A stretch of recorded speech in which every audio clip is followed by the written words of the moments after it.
Hello everyone, this is my presentation for my job shadow. I did a job shadow with a lobbyist. Last term I learned how closely related media and politics are, so I got a chance to interview Ted Mowat from Weiner and Associates, and I became very intrigued about what the media covers with regard to political figures and their efforts to educate lawmakers.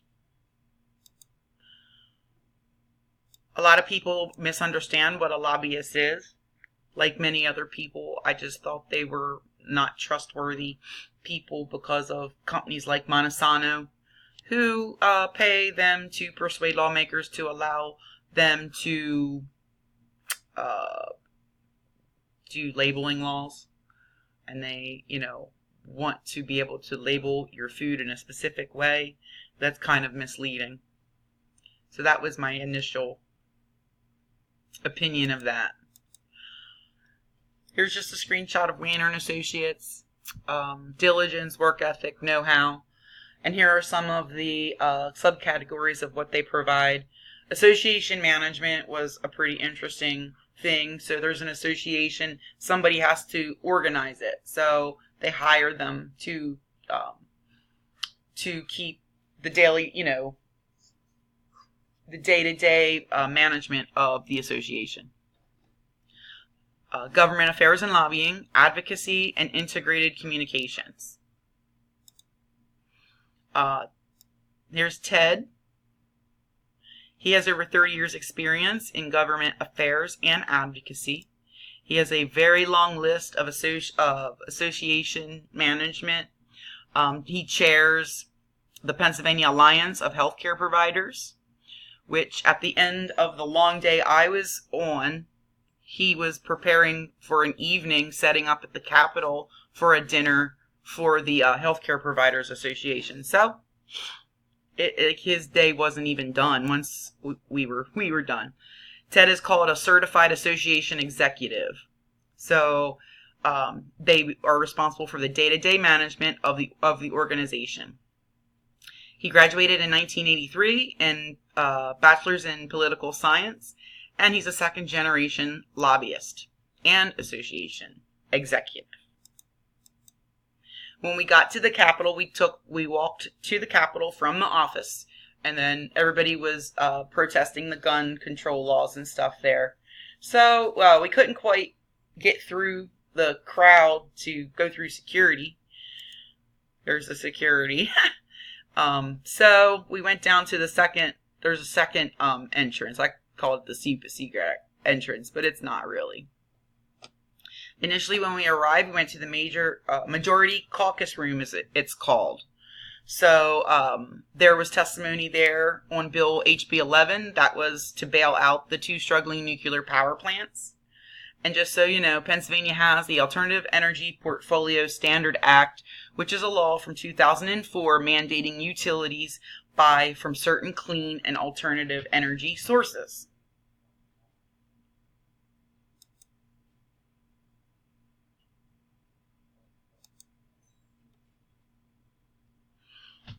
This is a pathway in the dome. It's no longer on the tour. It is modeled after St. Peter's Basilica in Rome. And it's, it leads to, this view here. Let me show you. That's what it leads to. So this is from 122 feet up. And the artwork represented here is the largest piece of artwork in the Capitol. The ability to see this view was eliminated from the tour in the 50s. Then it was time for lunch, and at lunch the lobbyists meet to discuss information that may help each other. It's like a lobbyist etiquette to meet up for an informal gathering real quick to discuss anything of interest that each other they may need to know.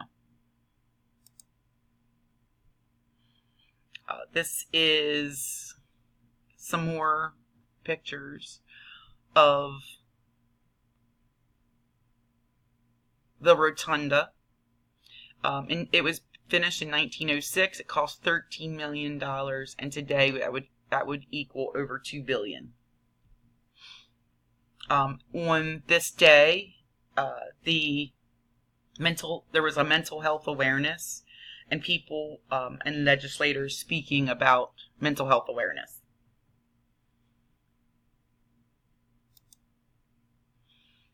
I got a chance to sit in the balcony of the Senate and listen to, a little bit of the action.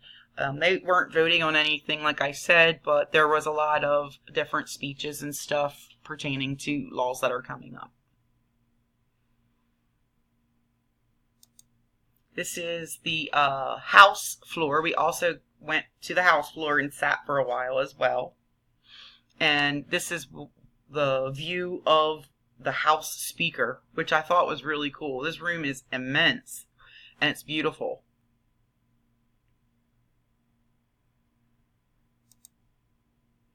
This was really cool. I found out that each senator is paid $84,000. They have a secret barbershop and a gym. And they also have a kitchen from 11 to 3 where they can spend their own money to get some food so they don't have to leave very far from where they're working. Part of the educational materials that I picked up was the life cycle of a bill, which I thought was very interesting. Basically, when a bill is born, a group of Pennsylvania legislators commit to an idea or issue, propose a bill that legal experts and the Legislative Reference Bureau write in a process to draft that idea into an official bill. It's then assigned a number by the chief clerk and given a name. The speaker assigns the bill to a standing committee, then is distributed to House members and made public. At this point, the bill is accepted as written and reported to the House floor, but not before a brief detour to the caucus room. So for a second round of review, it is then that they can do their amendments. The bill is considered by a member of the House floor on 3 separate days. It's read by the clerk from the podium, and then lawmakers decide for themselves how they're going to support that bill. On its third round, it is voted upon and moves to the Senate, where it is examined in committee, just like the House process. If it passes, the Speaker of the House signs the bill, and then it goes to the Senate, and then finally, when it's passed by both the House and the Senate, it will go to the governor to be signed.